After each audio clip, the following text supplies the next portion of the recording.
And we're live here on It's Still Real to Me. I'm your host, Howie Chaney, along with the RKO shirt wearing, Coca-Cola driving Jeremy Johnson. I was trying to think of Look, something else. let me just start. Right. I normally do the show with a monster. This is my monster, and I want to complain to my Coca-Cola driver. Oh, boy. To drop this from 5 foot up on concrete and it not bust the tin can. What's going on with quality control over there? I dropped it off the house and I was like, oh God. Randall, I've been around a lot of aluminum over the years. It's always done that, buddy. I just hate to say, you drop it, you drop it on the concrete, it's probably gonna do that. For Trust me, 5 foot, 6 foot, probably will. I'm a professional at busting cans. Hey, I'll hold it up here. I think it says, I don't know what it says, but it should say monster. Yeah. Also joining us, the man that makes it all possible, Randall Cunningham, QB1, if that's his real name. That is right now my name is follower of Josh Heupel. Last night getting to hang out with Josh Heupel and, hey, new basketball coach, women's basketball coach. I'm going to go. She's just not hot. She's almost getting to that. She's not being a a celebrity. She's just there.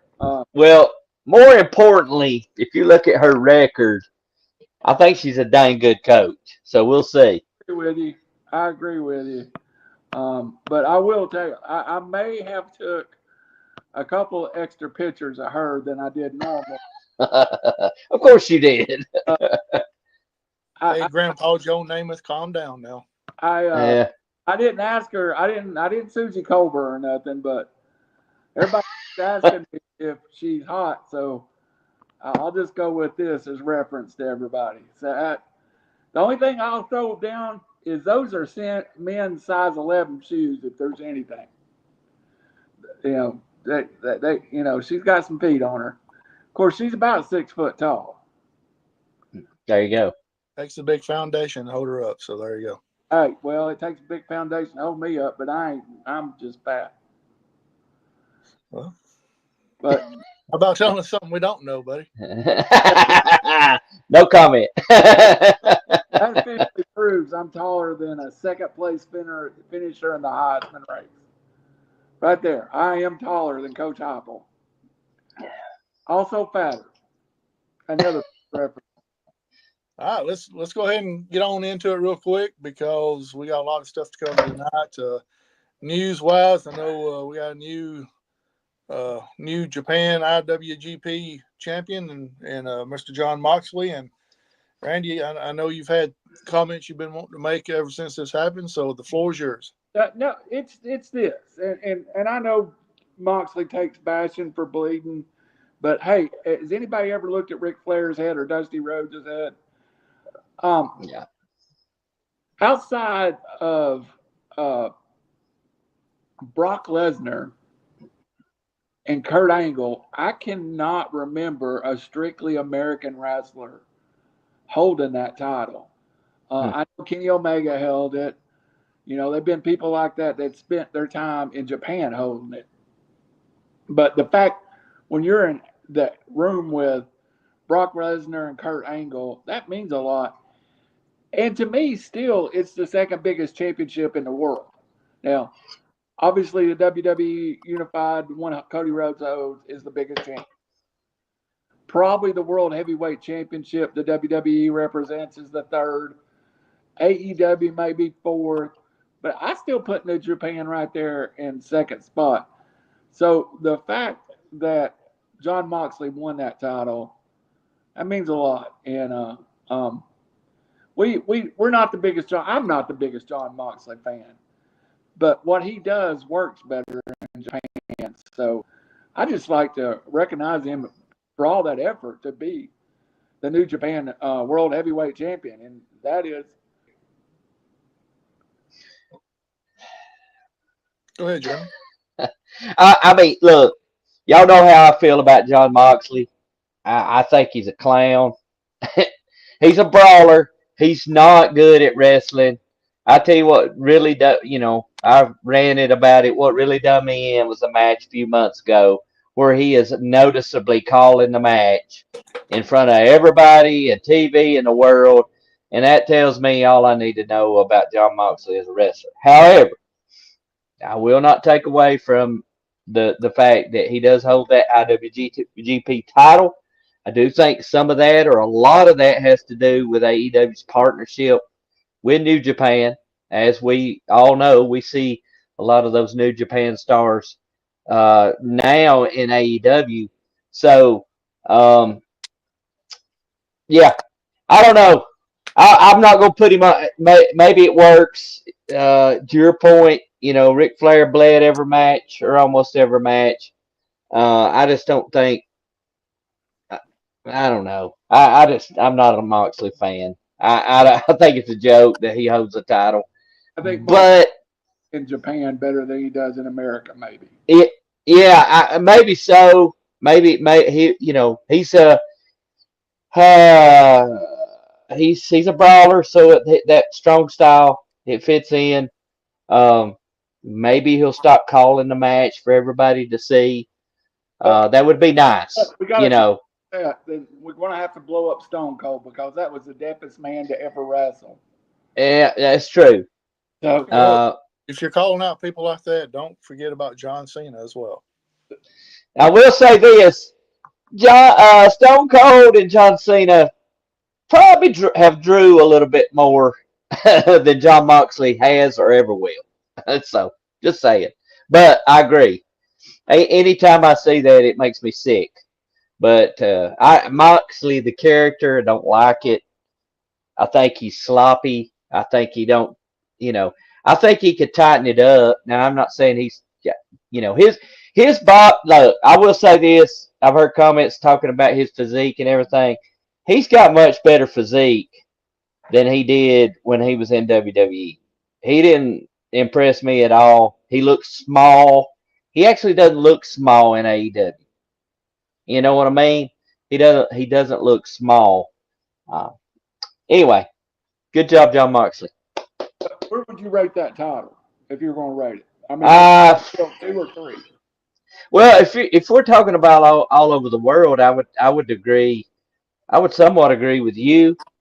I do think WWE, would like them or not, I think both those belts probably are the more popular, more well-known belts.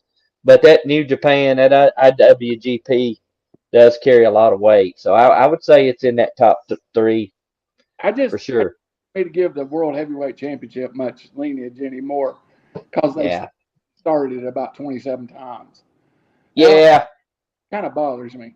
Well, if they would come back, I know they're not going to do this, but coming back with that form, even if it's a brand new belt, staying true to that original belt would make a difference for me. But like you said, they've stopped and started, and I think Seth made this one mean something, just because of it was Seth. Now we'll see what Priest does. My thoughts are, well, you got 2 title belts in one organization. You're not divided up. SmackDown's not one organization. Raw's not one organization. So you got to have 2 champions. Hey, they're making enough money now, and they're not going night in, night out everywhere. That champion should be able to be at both places, 2 nights a week. But that's just my opinion. So I don't disagree with you, Howie, on that one. They're not two. Like I said, they're not two federations. They're not 2 organizations. They're not 2 different places. They're under one umbrella there. So why you got 2 different champions, and why not just have one? If it was back in the 80s when Randy worked for WCW and all that stuff, and they were somewhere different every night and the champion had to be there every night, yeah, that's a whole different story. You need to divide it up because it would be hard to be the champion working 7 days a week now which would probably be easier than it was back then because you could fly everywhere. But it comes down to this, Howie. I agree with you, and it bothers me. Well, it doesn't bother me because Ring of Honor is still separated from AEW. But I'm not sure I want to see the Ring of Honor's titles on AEW too. If you want to combine them, that's fine. You know, Right. like the Trios Championship. But I would like Mark to stay on Ring of Honor as long as he holds the World Heavyweight Championship. But they're not a subsidiary. I mean, they are a subsidiary of AEW, but it's a different type. Yeah, I mean, they've always had their own lineage where Raw, WWE. Raw and SmackDown, you know, that's WWE. Period. It's just a different name. It's just like the NFL with that NFC and AFC. You got the WWE with Raw and SmackDown. So anyway, but that's a story for a different night. We're here to talk about the AEW pay-per-view that was on a couple weeks ago. We're going to go over all this stuff. Dynasty was the name of it. Let me get my thoughts out of the way real quick because I know y'all have a lot of them to share with us. I went ahead and I bought this pay-per-view. I knew I wouldn't be able to stay up and watch it all because I know how AEW is with their times and the pay-per-view, so I recorded it. Right. But I watched it the next day. I watched as much as I could that night, then I finished watching it the next day. There is not one, let me repeat, there's not one match on that card I did not like. I enjoyed every match. I thought every one of them was great. The only drawback I have to this is they could have cut the time down on some of these matches. Yeah. They always go a little bit longer than I feel like they should, but that's just, like I say, it's just an old fat boy opinion from High Point, Alabama. So, with that being said, let's get us kicked off with the first match with it being Okada defeating Pac for the AEW Continental Championship. Jeremy, kick us off. Well, I joked with you guys about, we made our picks a few weeks ago or the week before, and I'm glad I'm not a betting man because I didn't pick any of them right except for this was one of them. And the reason being is, they're not going to put Okada on a pay-per-view and have him lose his first match. Pac is a star, man. I don't know what the deal is. I don't know, what his injuries have been an issue for him. He's not on TV enough. But these two really put it. I mean, now we're going to talk about other matches a little bit later, but man, they are fantastic together. And you have Okada retaining that title. But I like the matchups, man. Don't get me wrong. I've been a AEW a big little bit on their kind of. They've been on my bad side, or I've just not really been all that excited about it. But they really great matches in this card, and this was one of them. I give it an A on that. All right, Randy. I thought the matchup was. I've seen Okada in some matches where his opponent was not necessarily so great, and they were bad. They were stinkers. And I think to get Okada, you have to give him a quality opponent. Yeah. I read somewhere, it was funny, Jeremy. I read somewhere the other day that I don't realize how old Pac is. He's in, from what I understand, he's in about his 20th year of wrestling. And, yeah. You think about the Neville era was a decade ago, and he can go. I thought for a first match, it set a standard that was really high. When they put that on first, I went, Because the danger of that was if you stunk the place up after the first match, it was going to look bad. Yeah. So you could have lost the crowd real quick. Yes. Yeah. I would like to see Pac stay healthy. Yeah. And see, it's that whole little death triangle. None of them has stayed healthy. Ray has been out for almost a year. So you just can't get no flow with it. But for a match, I'll take Pac with just about anybody. Yeah. Work. Yeah. So and in addition to that, and I didn't mention this, I like the character, the persona that he has. It much better than the aforementioned Neville, for sure. I love this. I love this character, and I think that just the injuries have just really kept him from ever gaining the kind of momentum that you know he's capable of. If he were healthy and able to work. So the crowd got into it and were chanting "He's our bastard," which anytime you get the crowd involved, whether it's positive or negative, that's a good thing. So they were behind him. Hey, and salute to Okada, who's not worked heel in his career very much. And you put him with the Bucks and Jack Perry, everybody instantly hates him, and he. I know one person that hates him. One James E. Cornette. I laughed talking about his description of this match. Talking about Okada. Yeah. Oh man. Now to Pac's defense, he's been in AEW for quite a while, but a lot of it has been issues as far as getting into the country. Not necessarily injuries, but getting. I don't know what the issues have been, but he's hadn't been able to get into the country a lot. Yeah, I didn't think about that. You're right. Yeah, that's true. And one more thing is he's built. I got this theory, and I can live by it because, I'm in shape, which round is a shape, so I'm in shape. Yeah. Pac is in tremendous shape, and I think he's wound too tight. And anybody that's wound too tight, I think, is more prone to get injured. And I will never. Good point, Howie. Ever say anything good about Chris Benoit. He's a murderer. He's a piece of trash. But Pac reminds me more of Benoit in the ring than anybody I've ever watched. I mean, he really does have that intensity that like I would hate to run into Pac and him really be mad at me. He's one of those guys that just oozes it. Yeah. Yeah, absolutely. All right, we'll move on to the next one. Randy, we'll let you get this one started. It's House of Black defeated Eddie Kingston, Adam Copeland, and Mark Briscoe. Y'all know my opinions on multiple people matches. I'm not a big fan of it, but this one here, they made it work. House of Black is just good. And I mean, and I'll say this, Adam Copeland can still work and still can go. So he carried a lot of this match.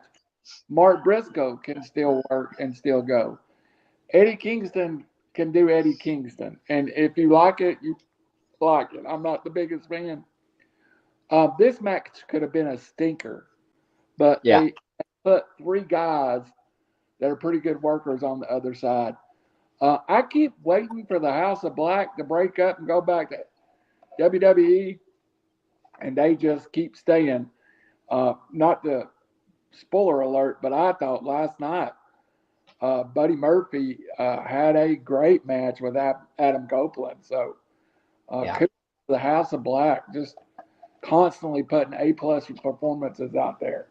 Yeah, you were talking about that, Randall. That you thought they were out. They were on their way out. I still thought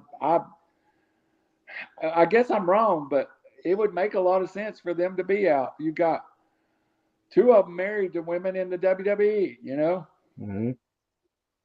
Yeah, I made a comment on here a long time ago, and I stand by it. Eddie Kingston's one of these that could either be a wrestler or he could be sitting here beside us talking to us the way he's built.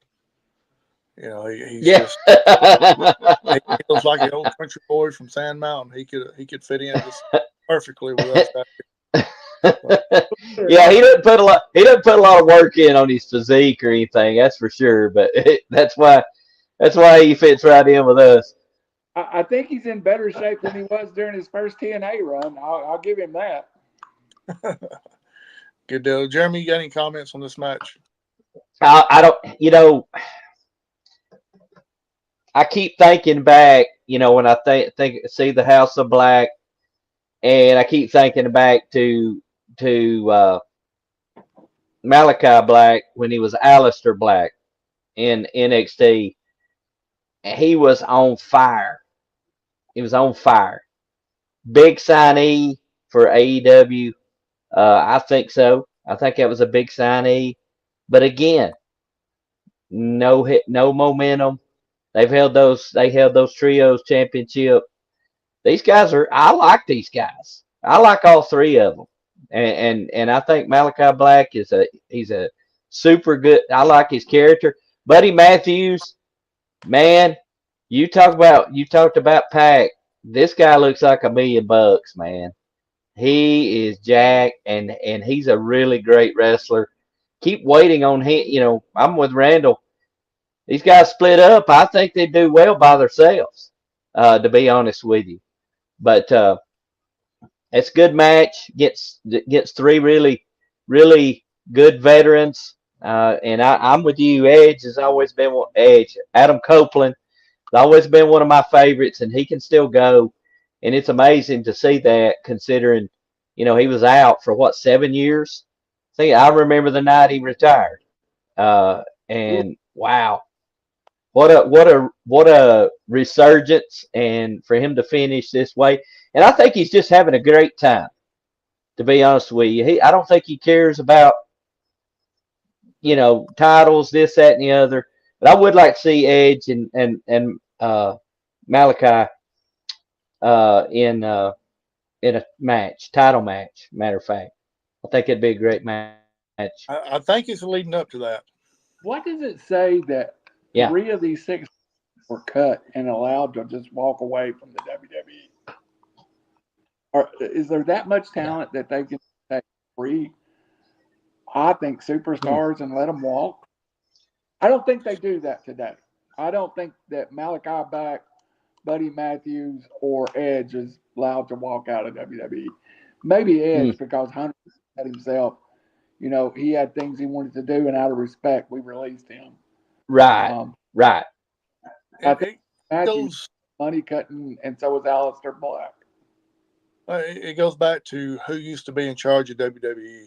He had no idea what he had in front of him. Like I asked y'all the other day, is Triple H kicking himself because Swerve is not there no more? Mm-hmm. It's the same thing with Buddy and Malachi and all these other guys. All right, let's move on to the next one. You got Willow Nightingale defeated Julia Hart for the AEW TBS Championship. Jeremy? Did I pick this one? Did I pick Willow to win this one? I think you did. I think so.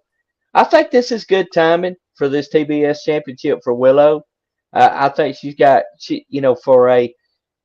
don't mean this sad. She's a bigger lady compared to the other talent, but she can really work and move.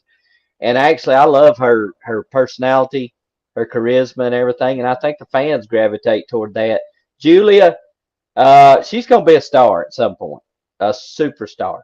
But I don't think it's right now. I think she still needs a lot of work. And this is probably a good hopping off point to get that title off Julia for a while and put it on somebody that's been well received by fans and seems to be over for sure. There's a couple of things. I think Julia is still just like 21, 22 years old. So she is. She's still extremely young. And extremely young. The second point is I've read somewhere where she's hurt, so she kind of had to drop it. So anyway, it's a big win for Willow because she is one of the crowd favorites. Randy. Well, it's back to Jeremy's point. I think this was the best night Julia Hart ever had as a professional wrestler. And I don't know if it's because she was hurt. She was more careful, controlled, and slow. Look, I don't come on here and say I know everything about wrestling. I couldn't get through the trainee classes. I just know I appreciate people who slow it down and make things mean things. Julia, I thought, could be sloppy at times and go in a hurry. In this match, and it may have been Willow, working with Willow, they really slowed it down and made each move mean something. It was Julia Hart's best match ever, I thought. It gave me more encouragement that she may be a star down the road. Yeah, absolutely. Yeah, well, yeah. Next match. I think Bleacher Report. Sorry, Howie. No, go ahead. No, I think Bleacher Report. I'm just looking at Bleacher Report right here. They gave that match a C plus. Willow and Julia. So. And I'm not sure on improvement, Jeremy, because a lot of her matches have not been well received, I don't believe. And, you know, you're getting average a little bit there. And I think that's an improvement for Julia Hart. Right. It is. Next match, we got Roderick Strong defeating Kyle O'Reilly for the AEW International Championship. Randy! Your thoughts on? I thought this one is another one that could go in the crapper fast. Yeah. And I think Roderick Strong and Kyle O'Reilly did a good job to make a storyline kind of out of nowhere, you know, kind of out of nowhere. They put this together. And hey, I enjoy Kyle O'Reilly, the face. And I don't mean to make this about shows since then, but I thought it was interesting that kind of put Kyle O'Reilly with Adam Copeland last night. That might be a good suiting for Kyle O'Reilly to be. I mean, I don't think Kyle O'Reilly is ever going to be the front piece to a tag team but I think he's a great worker. And if you've got Edge out in front, that makes a good. That's the reason Luchasaurus, Bryan, whatever his name is now, Night Stalker, pin in the head works for me now because he's got Christian in front of him. But I love Roderick Strong. He's just so bland to me at times that his matches loses me. And that was a good match. Hey, that was a good enough match that Howie and I talked about it. I went back and rewatched it. Not the whole pay-per-view. I watched that match because when Howie said he liked every match, I was kind of thinking, I didn't like Roderick Strong and Kyle O'Reilly. Then I went back and watched it, and my grade probably went from C- to B+ the second time I watched it. Jeremy? Yeah. Well, I mean, you expected it, and I think we talked about this when we were previewing. You know, these guys, if you like punches, strikes, counters, things of that nature, you know, I felt like they was going to beat the you know what at each other. And so the physicality, I enjoy that because it you know, it makes it more realistic. And in a way, you know, I know they just kind of throw this together out of nowhere, like you said. But it was a good match. It was a good match. And it could have been. Hey, I dropped off, I guess. Yeah. No, you're good. It could have been, yeah. But, you know. Even the match. But the thing is. Here's what I didn't like about it. It's the classic. You too much.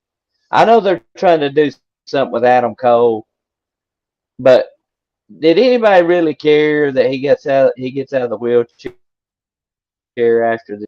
Did anybody really care that he could walk? I thought it was dumb. I thought it was putting too much in it. Let the guys go ahead, Howard. I think some people did. It kind of gave everybody a sense that Adam Cole's getting closer to coming back. Yeah, I guess. These guys, Cole, Strong, O'Reilly, and you throw Bobby Fish in there, much better together than this what we got right now. Would y'all agree with that? Those guys together, I know Bobby Fish is not there, but those guys so much better together, and never gave it a chance. I will take Matt Taven over Bobby Fish any day of the week. So I'm not the biggest fan. I'm not the biggest fan of what's his name that's married to the redheaded girl, not the biggest fan of him, but Matt Taven is a former NWA World Mike Bennett, yeah. that can really go. So if you're going to substitute Bobby Fish for Matt Taven, I like it. All right, we'll move on okay. we'll move on to the next one. You got Chris Jericho defeating Hook for the FTW Championship. Jeremy, we'll go ahead and let you get started since you're holding your head.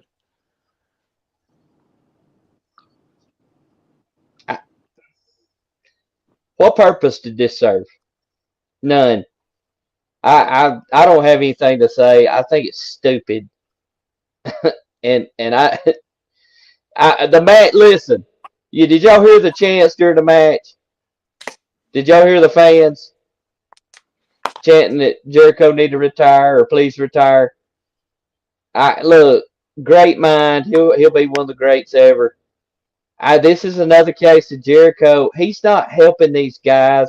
In my opinion, he's just tagging on to whatever's can keep him out front. Why does he need a belt at this point in his career? And why did it have to be the belt that Hook's dad originated? I just think it's I'm so tired of it. I'm tired of the constant changing names. What is he now? The Learning Tree. I'm tired of it all. I'm just tired of Jericho. Period. Just tired. All right, Randy. All right, here's where we're going to disagree. I think this is a stroke of genius. I love the Taz versus Jericho thing. And I actually think this is going to get Taz physically involved at somewhere. I think it tells us two things. Hook is gone, which is long rumored, when his contract's up, which I think is somewhere this fall. And I agree with you. Jericho's been everything in the world. Last night, and here I go back to it, taking Big Bill under his wing. If they do anything off of this storyline and get whatever they want to call him relaunched and back to he's made great strides. And I think the logical thing is to put Bill with Jericho. But unfortunately, and I hate this because I love Hook, I think this is more about Hook leaving AEW than it is taking the belt off of him. I really, I think Taz left WWE in good shape, as far as I know. Yeah. Didn't want to be part of it anymore. So if Jericho gets Big Bill under, I can't believe they can't bring can't kind of remake. They can't bring Kaz out. What was it, Kaz and Enzo? You can't have Enzo on that TV. So you got to do something. He has no personality, but he's 7 foot and he's jacked. And even when he was with Ricky Starks, that tag team was so good. I know. If you're going to make a star out of him, and if you leave him with Ricky Starks, and then you bring him to Chris Jericho, please make this about Big Bill right now. Please. He had his problems. He worked his way back. He looks phenomenal. He's 7 foot, and we all know he's 7 foot tall, and you can't teach that. No doubt. That he finally, the learning tree thing has now led to Big Bill, and he's going to take Big Bill. Anything to get that guy over right now would be big in my ideal. But back to the match. Hook's raw. Hook. Mm-hmm. Hook can't work. And he's Julia Hart. Yeah, and he probably needs a WWE Performance Center to get where he needs to go. But it was a decent match. It was my least favorite of the pay-per-view, but I still didn't get up and not watch it. I was still there with it. Well, to Jeremy's point, and I guess both of you's point, yeah, there were several of these matches that were thrown together within 1 or 2 weeks, basically. Yeah, there was no storyline. But if you take the storyline out of it and just sit there and watch the match, it was a good match. There's no really storyline to a lot of these, or there was a quick Right. storyline to it, but I still enjoyed the match, whether there was a storyline or not, because it was good matches. Yeah, they never really disappoint. Period. In the matches and the card itself. Uh, you know, I don't know. I'm tired of Jericho. I'm just I tired. understand y'all's or When I make go ahead. this, when I say this, and you may disagree, I think Hook has future world champion ability. Hmm. I mean, what he is so limited, but what he can do, he is so good at it. Yeah, So I mean, he's still young. He's gonna get bigger, yes, so he's still got time to get bigger and improve on all that stuff. So, but it's going to take time. But I agree with you. I think he is a future. He's got the look as far as the facial and all this stuff. So, yeah, he's going to end up being a champion at one time. uh, And like you said, Randy, NXT could be one of the best things for him because of the Performance Center. Yeah, yeah, I agree. Hey, look, no substitute for training. No, Oh, we've lost Randall's audio. can't hear you, Randy.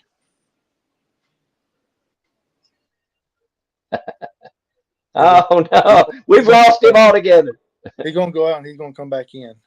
But Yeah, overall, let's see what Randy's got now. every time somebody calls me, it knocks my audio off because we're on my phone. right. Does Hook not remind you all of a young Cody Rhodes? That Cody Rhodes that was early on in the WWE, that was before he was Stardust, and when he was in just doing handsome Cody Rhodes, um, Hmm. just uh, undersized, needed some training, and Cody Rhodes found it in the indie circuit. So I look at him kind of in that fashion. Mm. Hook is going to, like you said, the Performance Center is going to pay off for him tremendously. Got a bright future. Yeah, absolutely. But the one thing that's kind of hurting in AEW is the fact of they're not wrestling 4 nights a week, 5 nights a week. They really don't have. He gets maybe one match a week if lucky. Yeah, they just don't get. You know, they get the frequency, like you said, and then they don't have the training set up. They're not set up to develop really. I I think some of the development just comes on their own, right? They do it on their own. From what I hear, they don't produce them, so very much. So I Well, don't know. I think he's a star. I think a little change. I'm Go going to ahead, blame Brad. Cody Rhodes apathy and training because that was supposed to be his role in AEW. And when the Mm-hmm. Rhodes Wrestling left the Atlanta area, you now have the main trainer is I think Dustin Rhodes out of his Mm-hmm. Dustin Rhodes Wrestling Academy, and I think that is something. If you went, and I know either one of you don't have the streaming, they are trying. They've took a lot of these guys we saw on Evolution and Dark, and they've kind of repackaged them and put them on ROH. And it's not enough right now to get enough matches, but I think you see some guys getting experience in ROH. But Yeah. what AEW has never done great is like that first round of young talent they signed was not very good. And the best ones of them was probably Isaiah Cassidy and his brother. But they've been so cursed, they've really not came out. But AEW has purged that roster. If you look at it now to who they started, there's very few originals still on that roster. Mm-hmm. My thoughts, and we'll move on to the next match. My thoughts for AEW is they got the Nightmare Factory. They've got all this stuff going on in Georgia, the hotbed of wrestling in the South, the state of Georgia. It is. Make that your Performance Center kind of put on a weekly show on a Friday or Saturday night there. let the people come in and let the young kids get some work in. Yeah. Videotape them, bring them back in, and show them the tapes the next day or whatever, and treat it just like a football team and let them work at it and show them what they're doing wrong. Hey, And also let them get some mic skills in front of a few people to where when they get out and go somewhere, they can, have more people there. Well, i.e. right now, OVW, which still exists. They have a televised program, but they have that training center, and maybe, that gives them opportunity to grow. I agree. Hey, contact Rocky Shaw at Forever Pro Wrestling and set something up tomorrow. I agree with you guys because Georgia is heartbroken. OI Valley is still a money-making process, so they're not really anybody's farm league. They're kind of the last territory that exists. So, yeah. But our buddy Rocky Shaw, that Georgia Forever Pro Wrestling, if you haven't saw their cards, and I don't know if Rocky owns it or he's just booking it or he's just a talent, you need to check that out. It's big time wrestling in a local like the Rome area. So, yep. All right, move on to the next one here. Well, I got off on a little tangent there, guys. Sorry about that. We got Toni Storm defeating Thunder Rosa to retain the AEW Women's World Championship. Randy, go ahead. I've reached the point that I love Toni Storm. She's great, but I'm ready for the timeless Toni to go away. And Thunder Rosa's personality, heel change, whatever's coming up is interesting. And a couple of interviews since that match has really come across as heel interviews. So, and Thunder Rosa and Toni Storm are still two of the top 10 talented women in AEW. I thought it was a match. I'm kind of tired. I'm one thing bothers me, and it bothered me with Bray Wyatt. Don't change the lighting. Don't change Don't make it black and white when it's been color all night. Don't change the ring. Don't make it glow in the dark. It's a good match. It could stand on its own.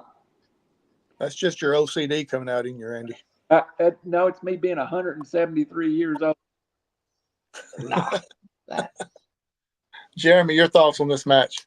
No, it was a great match. Toni Storm, her talent, her in-ring talent, is she's to me, she's the most talented of the AEW women right now. Thunder Rosa, obviously, former NWA Women's Champion for a short period of time, former AEW Women's Champion, never lost that title, by the way. I think they could have done a little more story-wise, but I'm a story person, and I'm just going to accept the fact that AEW, all they do is put together good matches, and they're never going to be strong on story. But this was a really good match. Especially following what they followed. I think it was a great match. I like the fact that they found something for Luther to do. He instead of screaming at ringside, I like this Luther much better than I did the old one. That was always doing whatever that was he did. So annoying. But I like these. I like both of them. I like both of them. Tony Luther, who trained Chris Jericho. Yeah, absolutely. So I will say I'm with Randall on the fact, and I think we mentioned that I'm ready for I'm fine. Continue to be timeless Toni Storm. Let's tone it down a little bit. I think I agree with Jim Cornette on this aspect of Toni Storm. It was a good gimmick if we looked at her and we just thought she was crazy. She's lost her mind. She's stuck in the time, and she doesn't realize it. But they make it worse because they're actually validating that, and oh yeah, she's been in Hollywood or she's done this, and the black and white, all that. I think it would be a much better gimmick if people were always looking at her and like she's lost her mind, and I don't think we get that currently. So Uh, what's going to happen with Thunder Rosa? I don't know. I like a heel Thunder Rosa. That's what I want to see. But again, a place for AEW. Now look, you're following WrestleMania, which has just been great, and you have to put a good pay-per-view out there. And again, yeah, every match a banger. Absolutely. Our next match, I'm skipping it because I know we're going to spend a lot. So it's not going to be the last one we talk about, but I'm going to move one up because I know the two matches we're going to spend a lot of time on. Yeah. So we'll skip the next match. We're going to go with the Young Bucks versus FTR, or defeating FTR for the AEW World Tag Team Championship. And Jeremy's got that look on his face, but Randy's got his finger up. So go ahead, Randy. Jeremy, I want you to listen to me because I've thought about this a lot. Exactly what you described the Young Bucks in your mind as is exactly what they're portraying themselves on TV. They're playing right into it. Yeah. And they are living rent free in your head right now. No, I've not thought about them till right now. Here's the thing, Randy. Real quick, is with Jeremy being the president of the Young Bucks fan club, it put so much more work on him after that match that he's so tired. Hey, so I got one thing to say about this match for real, and I want to get it out there.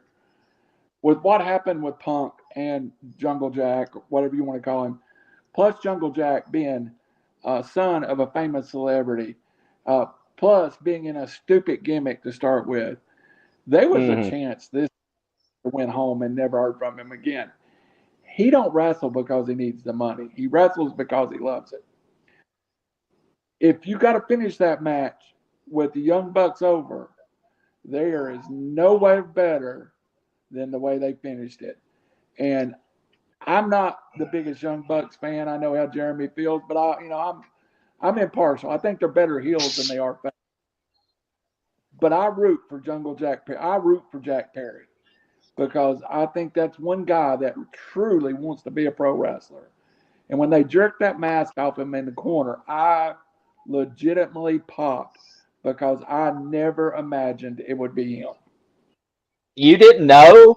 I think you may have been the only person that didn't know he was going to show up at some point, Randall. Well, I have New Japan streaming, and he had said some stuff on there that made me truly believe there was heat between him and AEW.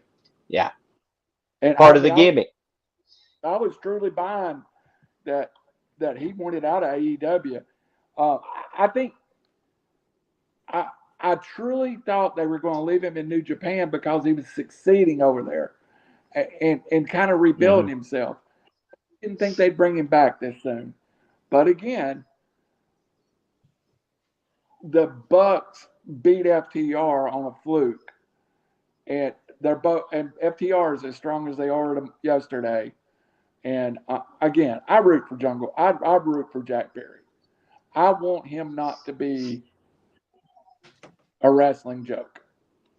So, a wrestling joke, like his cohorts, the Young Bucks, a wrestling joke. Now, I think the Young Bucks don't have to deal with what he had to deal with. I think being Luke Perry's been tough. No, I agree with that.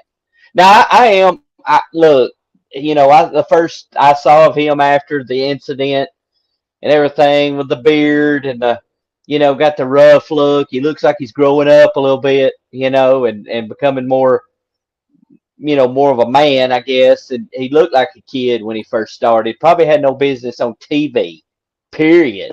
It was, yeah, it was a dumb gimmick. It was a dumb gimmick. It could have been worse. He could have been in Marco Stunt's role, but he wasn't. But it was a dumb gimmick.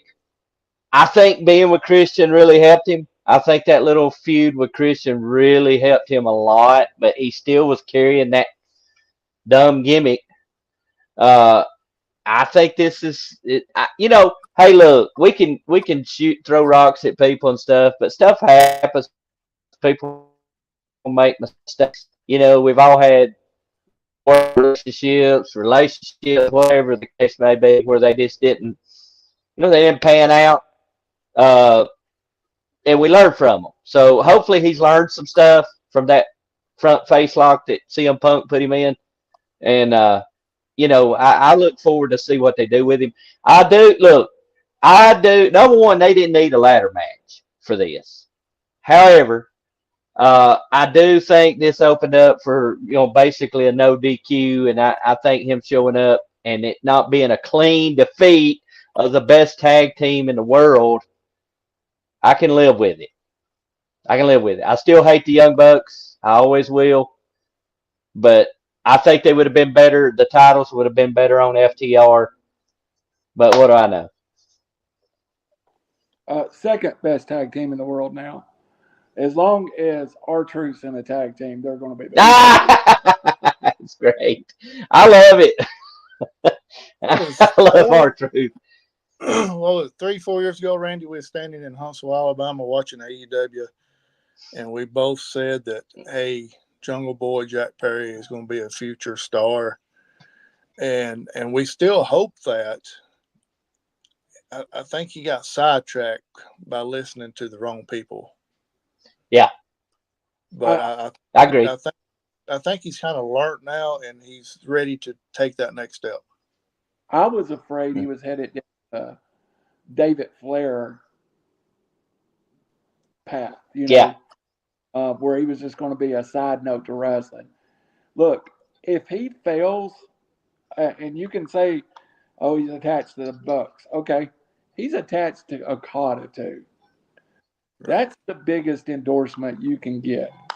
And last night, they just plowed Kenny Omega. And so that group is going to be on your TV for a while. And I expect Kenny Omega to be back. Right. To me, in AEW is all about all these factions. There should only be one faction right now, and it's this group. I think they should be the faction. I mean, because they're despicable. They are despicable. Okada, not so much. He's not really done so much heel stuff as the Bucks and Jack Perry has. So I think they should be the only faction right now. A very similar vibe to me as it's easy to throw out, but this group has a similar vibe to Evolution to me, where you've got the old veterans and a young kid. Yeah. Very, very Evolution feel to it. Mm-hmm. All right, we're going to move on to our next one, and we're going to go ahead and go with Ospreay. Will Ospreay defeated Bryan Danielson. A classic match. This is one of the matches I felt like that could have been a few minutes shorter, but still overall a great match. Jeremy? Well, I mean, are we surprised? I think we all expected that. You got two of the best, if not the two best technical wrestlers in the world. The veteran and then the still up and coming, even though Ospreay's been in there for a while. He's new to American TV. Man, I've loved Will Ospreay since I saw him. Loved everything. I like his promos. I love the whole thing. I'm just glad nobody got hurt because that was a banger, right? A lot of physicality there from two guys that are not that big. When I say that, not as a critique, but in comparison, most of those guys, I think Danielson's about 190 pounds, maybe something like that. Ospreay's probably similar. Maybe is he about 210, something like that. Not the biggest guys, but man, physical as all get out. And it was everything. It was everything we expected it to be. I don't know how y'all felt about it, but man, A+ is what Bleacher Report gave it as well. I give it A+ as well. Well, I'm going to disagree with you, Jeremy. It was everything we expected and more. in my opinion. Okay. I Awesome. knew it was going to be. I knew it was going to be a good match. I didn't know it was going to be that good. Yeah. So, Randy, what do you think about it, bruv? 6.5 star, bro. That's what the Metzler gave it. But let me tell you the bad, and then I'll get into the good. I agree with Howie. Too many false finishes. Mm. I would rather have it build to a one false finish and then a finish than what we have 7, 8 false finishes in there. Yeah. Will Ospreay. I have searched and searched for who Will Ospreay is and who he reminds me of. And it was in this match that I finally realized that Will Ospreay is Daniel Bryan. Because when they stood of each other in the ring, I was like, God, I've always wondered, like I would compare this guy to that guy, this guy to that guy. And I never had one for Ospreay, but I do now in Daniel Bryan. I don't know how much longer Daniel Bryan can wrestle. Mm-mm. But as long as they come out 6 times a year and put on that kind of show, and look, I don't think everybody realizes how many people he's put over too. Yeah. He's more than willing to put over everybody that he's ran into. Mm-hmm. He is maybe this generation's best pure. He is this generation's Ricky the Dragon Steamboat. He's just that pure of a wrestler. A plus, more than you offered. 6.5 stars from Metzler.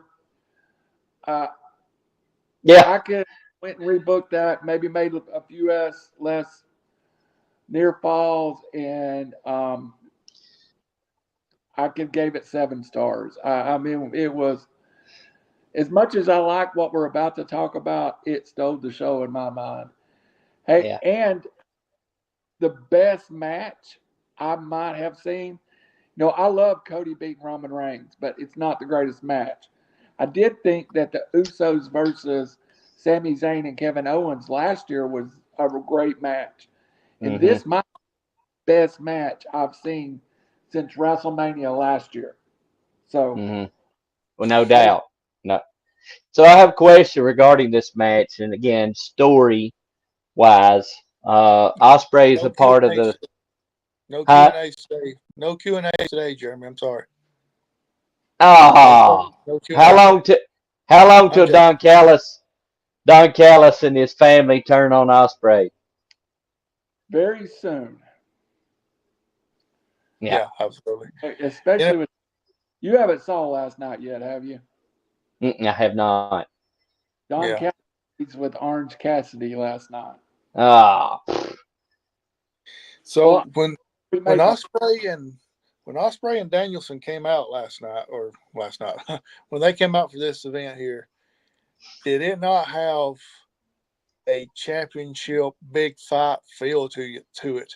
And then when that bell rung, the crowd lost its mind. Yeah. Hey, and I don't know who the best wrestler in the world is right now, but if it's not Will Ospreay, there's very few people you can put that. And everything he does means something. There was a sequence in that match where he kind of floated over on Bryan Danielson, and he went from like hooking his face to his free hand made it like he just tortured the guy all the way across the road. I mean, it's just so well put together. I don't know who would be better than him. I know the guys from FTR are there too. They can do it. The top of the WWE, there's guys there that can do it. Seth Rollins, maybe the best wrestler in the WWE. Yeah. But yeah, I just look. I don't want to mark out in this show anymore. But Will Ospreay is quickly moving up the Randall. Hey, this is my favorite wrestler in the world list. So since Jeremy broke the ceiling on the question and answer part, I'm going to go ahead and ask a question as well. Will we see a rematch of this at over in London? you could very easily do it. You could, Yeah. and if Bryan Danielson's really done, throw a stipulation, a retirement match on it, and it makes it big. Yeah. It would. It'd be great. And he, I like the fact. go ahead, Jeremy. No, I like the fact that Danielson, and we all know that his career is we're getting toward the tail end of it. But like you said, I like the fact they could use him to show up in these spots, and really could do that for, well, I mean, for years, a couple more years. Just have him show up and in these spots, because the AEW crowd was going to respond to him. It's not like he's going to, oh, we forgot about this guy. He shows up, it's a big deal. So listen to what I'm going to say. I'm not comparing them to this person, but put him in the Undertaker role. I was thinking the same thing, Howie, and I didn't want to say it because they're not the same. But yes, I agree. Have him show up once a year, twice a year for a big match. WWE always did a great job with not a lot of story. Really, they did a good job of expressing a story, like quickly for the Undertaker and his matches. So yeah, I can see that. Got the whole element of you could end his career and bring back the American Dragon, which I think would pop everybody to see him back in the classic American Dragon mask and outfit. Hey, I won't. I don't know. I don't know. You could put that on any card, any WrestleMania, any AEW card, any New Japan card, any card that's ever been in the world, and it could hold its own. You could follow up Steamboat Flair with that, and it would not get lost in it. Right. All right, we'll move on to the main event. Swerve Strickland defeated Samoa Joe for the AEW World Heavyweight Championship. Jeremy, I enjoyed the match. Thought it was a great match. I hated that Joe had to lose the title because I don't feel he had it long enough, but he lost it to the person that he needed to. I really, Howie, I agree with you as well. I didn't really want Joe to lose the title. When you saw him carrying that belt, you felt like that he was legit. He's a legit champion, unlike some of the previous champions we've had in AEW. He's a legit tough man, bad guy, bad man, tough, physical, but I agree. I think this is Swerve's time. I think it's, you wonder what the formula is, because he came in just like so many other talent from WWE programming, and he got lost just like everybody else does. I don't know what he did or what happened that put him over, but it's like it's completely changed for Swerve. I still don't get the crowd chanting Swerve's house. They're dancing to Prince Nana, who is a heel manager. I can't figure that out, even though Swerve is obviously the baby face here. But it was great moment, to see him. I love the gear. I loved his ring gear. I thought it was super. That was appropriate, man. The Black Panther gear, and obviously, he's believable within there with Joe. I feel like it's believable. He could beat Joe. There's some opponents you go, he's gonna mock. Joe is gonna kill you, the type thing. But it's believable. Swerve can hold his own right there. So great moment. I look forward to see what they do with Swerve as the champion, and I hope he carries it for a while. Randy? I believe the WWE guys have found their level of talent in AEW. And some of them that have stunk the place up have not been good the whole time. Right. I love the Hardy Boys, but they're 50 years old. They have lost their ability. Yeah. Christian Cage, walked into AEW has been a star. Adam Copeland walked into AEW has been a star. The ones that, like Andrade and Miro, that have failed have never been able to correct themselves. They've never been able to get themselves over with the crowd, sell themselves over for minute by minute. Swerve Strickland, I hated his personality when he first came out. I did too. I'm not gonna lie. I think putting him with Nana, who is now a face manager, in my opinion, he's just kind of become almost his pallbearer, almost a figure behind him. And Swerve Strickland just, I think, talked himself and wrestled himself into popularity. There's no one else that's came in from the WWE that has failed, that has been struggling, who we all said on here, and Jeremy had his list, and Jeremy was right. There's been tons of guys come over from WWE that just stunk the place up. Then they've been those Bryan Daniel, Christian Cage, Adam Copeland, who just had so much. FTR. But Swerve is just, I think Swerve forced them to take the title off of Joe before they wanted to. I could go with that. Yeah. I think their plan was to leave that title on Joe, but Swerve has gotten so hot that it was almost like, well, if you don't put the title on him, and I'll give Tony Khan credit for this, if you don't put the title on him, you're in real dangers of hurting his momentum. Well, similar to Cody at WrestleMania. I mean, if he didn't win it this year, it's probably all downhill for Cody. If he didn't win it this year, and still Joe, and you can take Joe and he can be the world heavyweight title contender.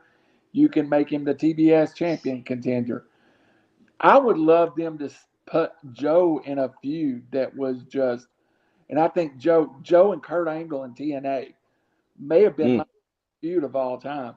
Give me Joe and a tag team partner versus FTR over a 6-month feud. Give me Joe versus Bryan Danielson again.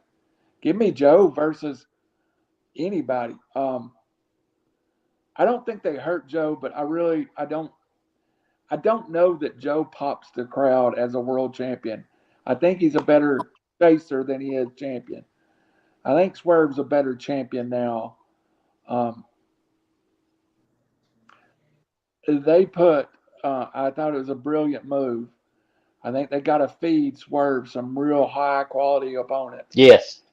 Christian Cage, first one of them at Double or Nothing, a stroke of genius. So I think went from hating Swerve Strickland to I have a Swerve Strickland shirt on order right now. Be here sometime next week. nice. I really like Swerve. Put Samoa Joe against Hangman Page whenever he comes back. Let that feud finish up. Absolutely. Samoa Joe against Okada. I'm up to that. How about Samoa Joe going against a returning MJF because he took the belt off of him? Absolutely. And I still believe that's the great. I still believe that's going to fall before. AEW has two of their bigger stars out right now in Omega and MJF. And they may have put together. They may have built people for them to work with now. So I know we've run long. I think I just want to sum this up by saying I love London. I thought it was a great accomplishment. But I think Double or Nothing, the original Double or Nothing, was good when Moxley showed up. I think All In, the original, was good. This may be the best AEW pay-per-view ever. I agree with you wholeheartedly. London's hard to beat, but well, we'll see. We got to run a poll when we get close to London to predict the crowd, see who's closer, over and under. Randy, you mentioned something real quick, and I want to touch on it real quick as well. AEW does have a lot of stars that are out at the moment, not just on the men's side, but on the women's side. Yeah, absolutely. They are treading water right now, but luckily for them, they have brought in a lot of big names that's been able to, I don't want to say fill the void, but kind of help fill the void. Because, I mean, MJF has been out for, where are we at, 4 months now? It feels longer than that. Hey, forget the top of the WWE. When AEW formed, was supposed to be there for the next 10 years in Cody Rhodes. Right. So there's a big hole in AEW right now. Cody Rhodes, the death of Luke Harper. We don't think about that. Luke Harper and Cody Rhodes kind of carried that company in early on, you know. So I 100% with you, Howie. And you can go back through year 2 and 3 and kind of see that struggle.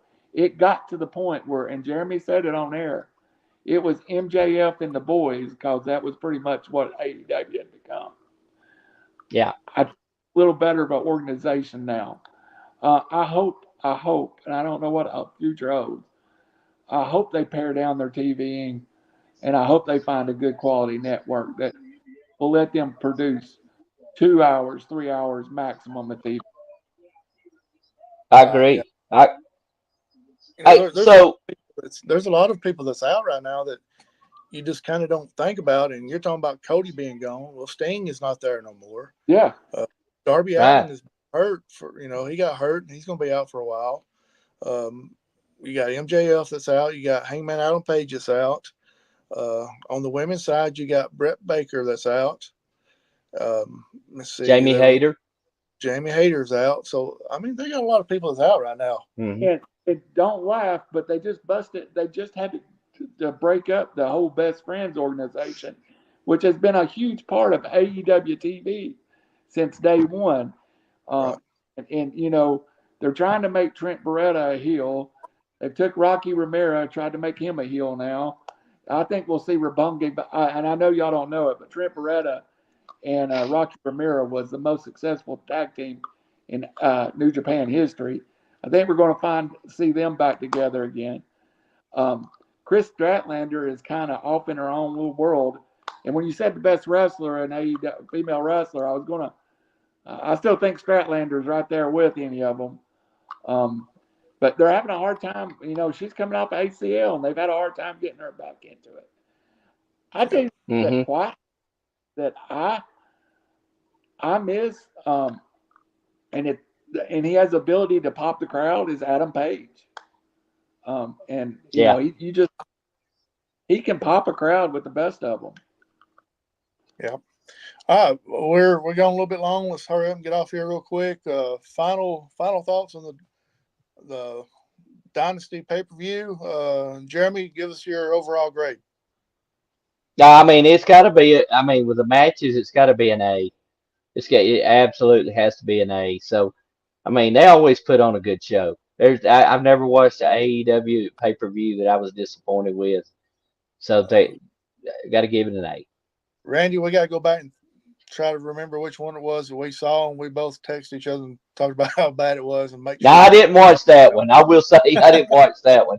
Overall, here, I agree. Hey, I'm an AEW mark, and I remember seeing Howie a poop going, that's what I think of that. I know Hangman was the world champion. That's all I remember. Well, that would sum it up right there.